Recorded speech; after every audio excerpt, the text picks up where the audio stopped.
I was holding a check for $20,000 when my phone rang.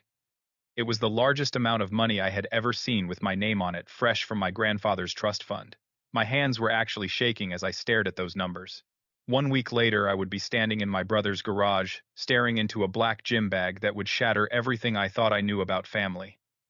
Inside that bag was not workout clothes or protein powder. What I found changed everything between us forever. Before I dive into how a single gym bag destroyed my relationship with my brother, let me ask you something. Where are you watching this from? Drop your location in the comments and hit that like button. Trust me, you will want to subscribe because what I found in that cabinet was something I never saw coming. Now let me take you back to where this nightmare actually started. My grandfather passed away last year, leaving behind a trust fund for his 4 grandchildren. Each of us was supposed to receive $20,000 when we turned 28. It was his way of helping us build something real, something lasting. He had been a carpenter his whole life, believed in laying solid foundations. The money was not a windfall to waste. It was meant to be a cornerstone. I turned 28 last month. Mr. Patterson, our family lawyer, called me into his office on a Tuesday morning. The check felt heavy in my pocket as I walked out. I had plans for every dollar. 10,000 would knock out my student loans completely. 5,000 would go into an emergency fund I had been trying to build for 2 years. The remaining 5,000 I would invest just like Grandpa would have wanted. My brother Travis was 4 years older than me. Growing up, he was everything I wanted to be. The cool older brother who taught me how to throw a curveball, who stood up to the kids who tried to bully me in middle school. When our dad left us, Travis was 16. He stepped up. He worked at the hardware store after school so Mom could keep the lights on. He made sure I had lunch money, drove me to baseball practice, helped me with homework. He barely understood himself. But something changed in Travis over the past few years. The calls started coming more frequently. Could I spot him 200 until payday? Could I help him out with 500 for car repairs? Last year he borrowed $2,000 from me. Said his transmission was shot, needed it fixed urgently. I gave him the money without question. 3 months later, I saw his car in a parking lot. Same grinding noise when he shifted gears. The transmission had never been fixed. I wanted to believe there was an explanation. Maybe he used the money for something else equally important. Maybe Angela, his wife, had medical bills he did not want to mention. Maybe his kids needed something urgent. I pushed the doubt down because he was my brother. Blood was supposed to mean something. 3 days after I got that check, my phone rang at 11 o'clock at night. Travis never called that late unless something was wrong. His voice came through tense and urgent. I need to talk to you about something important, Glenn. I sat up in bed, instantly awake. What is going on? Is Angela okay? Are the kids all right? Everyone is fine. Listen, I have a business opportunity. A real one this time. My buddy from college, you remember Derek? He is opening a franchise gym across town. He needs investors and I am getting in on the ground floor. I rubbed my eyes, trying to follow. Okay, that sounds good for you. Here's the thing. I need capital. Just 20,000, Glenn. It is a sure thing. We will double it in 6 months. You invest now, and by summer you are looking at 40 grand minimum. My stomach dropped. How did you know I have $20,000? There was a pause. Mom mentioned it. Look, this is family helping family. You get in on this, we both win. Something felt wrong. The timing was too perfect. The amount was too exact. I need to think about it, Travis. His voice changed, got an edge I had not heard before. Come on, man. I am your brother. Do not you trust me? It is not about trust. It is just a lot of money. I want to see a business plan, meet Derek, understand the investment. The line went quiet for a moment. Fine. Think about it. But opportunities like this do not wait around forever, Glenn. He hung up. I sat there in the dark, phone still pressed to my ear, feeling something crack in my chest. The next morning, my mom called. Her voice had that disappointed tone that still made me feel 12 years old. Travis told me you refused to help him. I did not refuse, Mom. I just said I needed time to think about it. She sighed long and heavy. Glenn, your brother is struggling right now. Angela is pregnant again. They are barely keeping their heads above water. He comes to you with a genuine opportunity and you shut him down. That is not what happened. I just want to understand the investment before I commit that much money. Your grandfather would be disappointed, Glenn. He left you that money to help family, not to hoard it. The words hit like a fist. Grandpa had been my hero. The idea that he would be ashamed of me made my throat tight. But something still felt off about Travis's urgency, his immediate knowledge of my inheritance, the way he presented it as a done deal rather than a request. That weekend, I drove to Travis's house. I needed to talk to him face to face, see his eyes when he explained this gym investment. Maybe I was being paranoid. Maybe this was legitimate and I was letting old suspicions poison something good. Travis opened the door and his expression was cold. Not the warm greeting I was used to. Angela was inside, holding their 2-year-old son, looking exhausted. Travis stepped out onto the porch and pulled the door shut behind him. So, did you think about it? I did. I want to see the business plan. I would like to meet Derek, understand the financials. 20,000 is my entire inheritance, Travis. I just need to be smart about this. His jaw clenched. You want proof. You do not trust your own brother. I kept my voice calm. It is not about trust. It is about being responsible with money Grandpa left me. Travis stepped closer, his voice rising. I have always been there for you, Glenn. When Dad walked out, who took care of you? Who made sure you had everything you needed? Who taught you how to be a man? You did, I said quietly, and I am grateful. But now you have money, and suddenly you are too good to help me. He jabbed his finger toward my face. You are selfish. You have always been selfish. You sit there with your nice job, your nice apartment, while your brother is drowning and you cannot be bothered to throw him a rope. Travis, that is not fair. Fair? You want to talk about fair? That money came from Grandpa's hard work. He would have wanted you to help family, not hoard it like some miser. He built his whole life on taking care of people. And here you are spitting on his memory. I felt something break inside me. That is not true and you know it. Travis turned his back on me. Get off my property, Glenn. Come back when you remember what family actually means. The door slammed.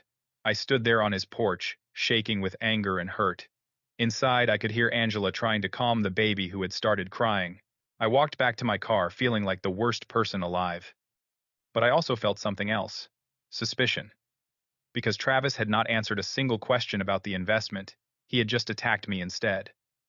I called Kyle, a mutual friend from high school. We grabbed coffee that afternoon. I asked him casually if he had heard anything about Travis lately. Kyle stirred his coffee for a long time before answering.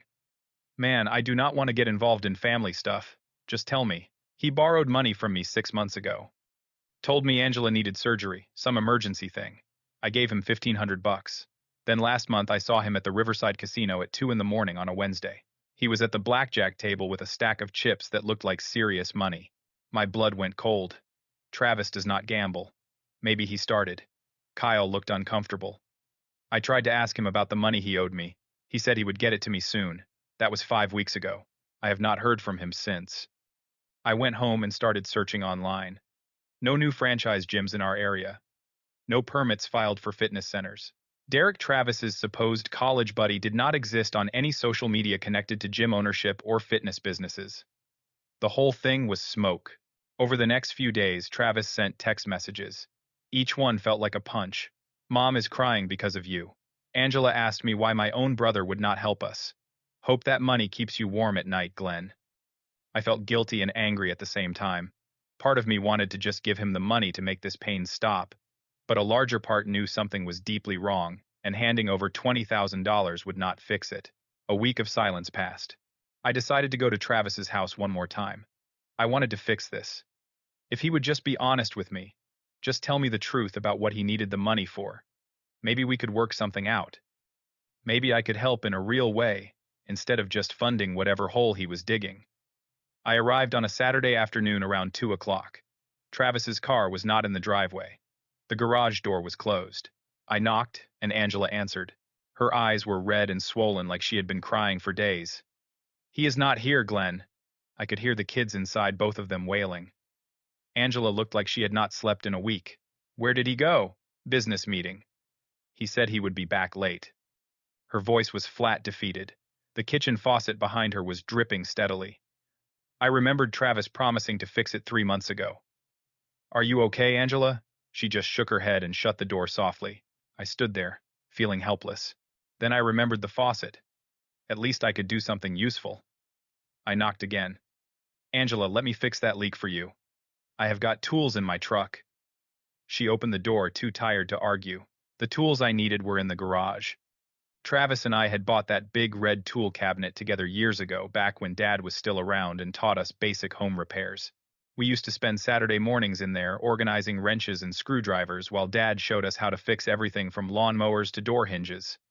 I opened the bottom drawer looking for the pipe wrench. That is when I saw it. A black gym bag shoved into the back corner. It was completely out of place. Travis was meticulous about garage organization. Nothing ever sat on the floor of that cabinet. Everything had its spot. The bag was heavy. The dual zippers were partially open like someone had closed them in a hurry. Warning bells went off in my head, but curiosity won. My hands were shaking as I pulled the zippers apart. Inside were stacks of cash, mostly hundreds rubber-banded in thick bundles. I did a quick estimate. Tens of thousands of dollars. Mixed in with the money were receipts from Riverside Casino, dozens of them spanning the last 6 months. Scratched off lottery tickets, all losers. And underneath everything, a manila envelope with official-looking papers inside. I pulled out the envelope. My hands were trembling so badly I almost dropped it. The letterhead read, County Tax Assessor. Property Tax Statement. Final Notice, before foreclosure. Travis owed $18,500 in back property taxes. 4 months overdue. The county was threatening to seize his house if payment was not received within 30 days. This notice was dated 3 weeks ago. I sat down hard on the concrete floor. Everything clicked into place with sickening clarity. Travis was not investing in a gym. He was gambling. Heavily. These casino receipts showed losses in the thousands, spread across months of regular visits. The scratched lottery tickets were everywhere, little desperate attempts to win it back. He had borrowed from me, from Kyle, probably from everyone he knew. All that money in the bag, it was not his. It was borrowed, maybe stolen from his own household accounts. And now he was about to lose his house because he had gambled away the property tax money. Angela had no idea. She was upstairs with 2 kids, one on the way, thinking her husband was at a business meeting. In reality, her home was about to be taken from her in a week and a half. I heard a car door slam. My heart stopped. Travis was home. He walked into the garage and froze. His face went white as he saw me sitting on the floor, his gym bag open, the tax documents spread around me. "What are you doing with that?" His voice came out strangled. I stood up slowly, carefully, placing the bag on the workbench. "What am I doing? What are you doing, Travis?" I laid out the casino receipts in a row, then the lottery tickets, then the property tax notice. "A gym franchise? Is that what you call this?" Travis lunged for the bag. I blocked him, not aggressively, just firmly. Do not you dare try to make excuses right now." He stopped, his whole body sagging. "You do not understand, Glenn." His voice cracked. "I had a few bad bets. I thought I could win it back. It was going to be fine. How long? What? How long have you been gambling?" He slumped against the wall. "It started small. Just 100 here and there after work. Poker night with guys from the office. Then I won big one night, 2,000 on a single hand. It felt incredible. Like I had found something I was good at. But you were not good at it. I had bad luck. A few losses. Then I got behind on the property tax and I panicked. I thought if I could just get one big win, I could pay everything off and stop. Just one good night. So you lied to me. To Mom. To your own wife." Tears started running down his face. "I am sorry. I am so sorry, Glenn. I did not know what else to do. You called Emmy selfish when you are the one gambling away your family's home. I could not keep the anger out of my voice. You made me feel like a terrible person for not handing over my inheritance so you could lose it at a blackjack table." Travis was openly sobbing now. "Please, Glenn. I need that $20,000. If I do not pay the property tax, Angela and the kids will be homeless. They will lose everything because of me." I looked at my brother, the person who used to be my hero. Now he was just a man who had lied and manipulated and betrayed everyone who loved him. But I also saw Angela's exhausted face. I saw those 2 little kids crying inside. I saw the baby that was coming in a few months. I could not let them suffer for Travis's mistakes, but I also could not enable him to keep destroying himself. I did not give Travis the money. Not directly. Instead, I called Mr. Patterson first thing Monday morning. I explained the situation, showed him the property tax notice, asked him what I could do.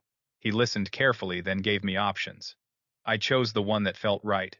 I used $18,500 from my inheritance to pay the property tax directly to the county, not through Travis, not into his hands.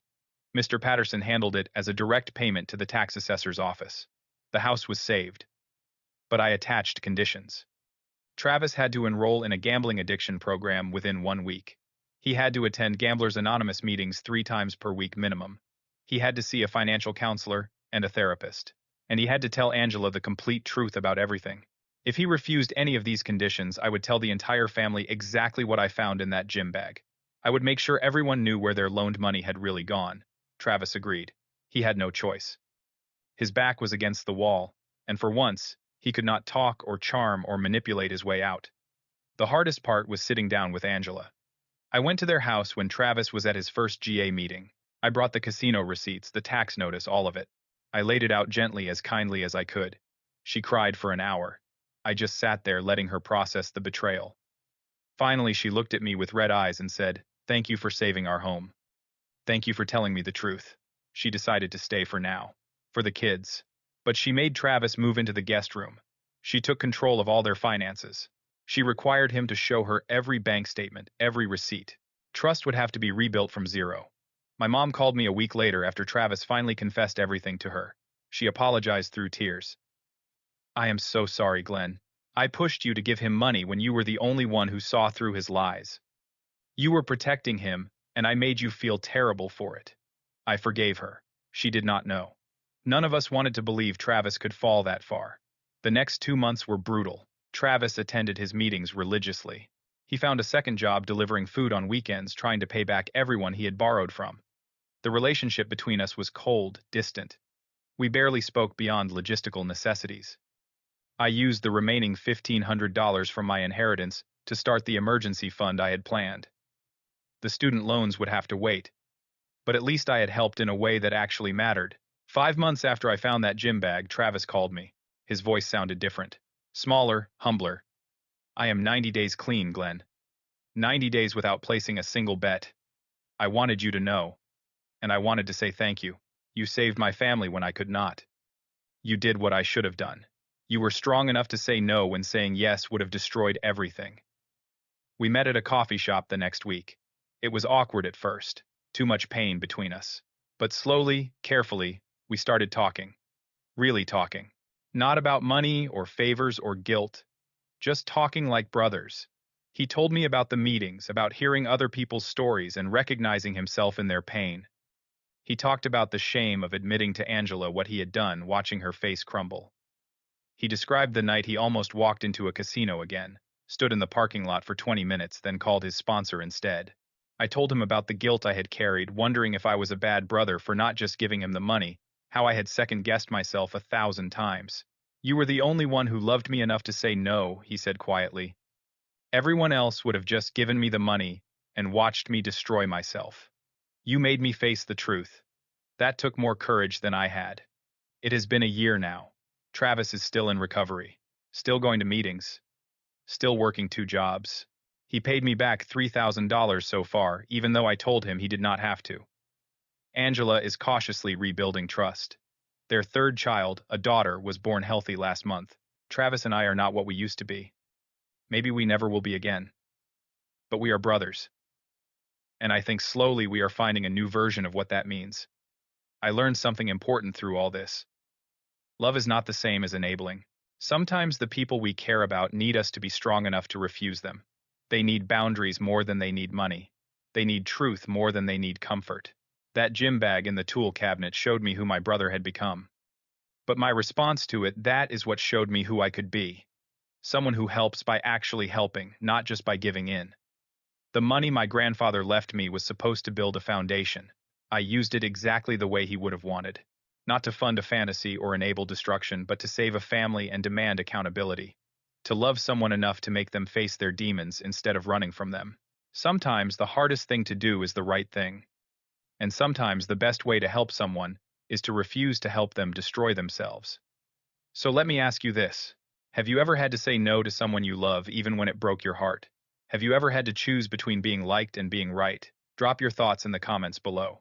Hit that like button if this story resonated with you. Subscribe so you do not miss future stories about real life, real struggles, and real choices. Share this with someone who might need to hear it today. Thank you for listening to my story. I hope it reminds you that loving someone sometimes means being strong enough to let them fall so they can learn to stand on their own. Take care of yourselves out there. And remember that family is not about blind loyalty. It is about loving each other enough to tell the truth even when it hurts.